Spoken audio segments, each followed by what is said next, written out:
This is another story of my life at Burger King.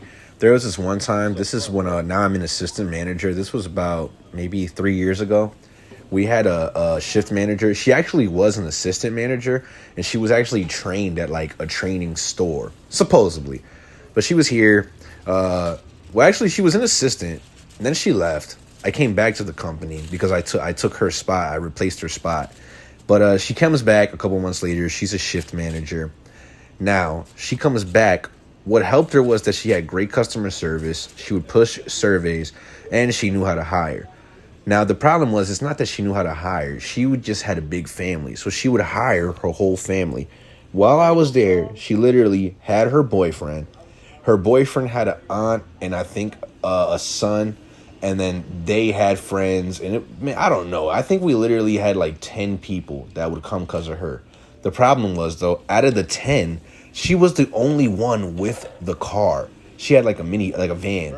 So she would come in and bring all of her family, friends, whatever it was, man. It was crazy. The GM would schedule shifts where, like, okay, she hires the shift manager back and to schedule all her family and friends, and they can only come on one ride. She has to schedule all of them. Now, here was the problem. If the shift manager had to call off or couldn't make it, that was a whole 10 people that couldn't make it. And man, if the shift manager couldn't come in and a whole 10 heads couldn't come in, that right there was a whole shift lost. Now, it didn't happen a lot, but you have to, even if it happened once, think about it. A whole shift, a whole set of crew members couldn't come in. But anyways, little by little, they would, deteriorate and they would get fired or quit. And her boyfriend were just going through super like toxicness. She was like a bigger girl. She wasn't fat. She was just like on the bigger side. And her boyfriend was like this little like 5'1" dude. Like I swear you could put him in a Happy Meal or a kid's meal box and he'd be a perfect toy. And but her, after a while, I think she either got terminated or she quit. I don't know what happened to her. But anyways, yeah, that's how we got screwed over by a shift manager.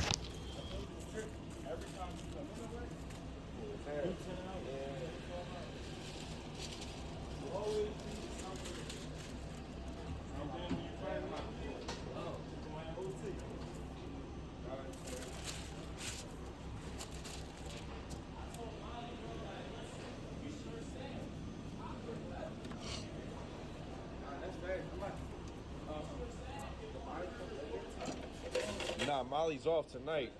It's Eddie.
Whole 8 hours. Bro, it's tired as hell. Bull slept like a god. Smoked the beam and went to bed, right? Bro, you already know I did, bro. What, bro? And it was me, bro, and Dario for my truck. High as hell. What, bro? When I touched my bed, bro, first thing I did, bro, was hop in the shower. I did that shower. I'm ridiculous, bro. Hop in the shower, bro. I'm like, all right, cool. My day's already done. I'm gonna work. I'm gonna take my shower. My day's done already, bro. But as soon as I took that in, I'm like, damn, my day just like got drained as hell. I touched my bed. I'm like, I can't get up. Again. He said, yeah, it's over for the I night. went to sleep like 7. And I never do it.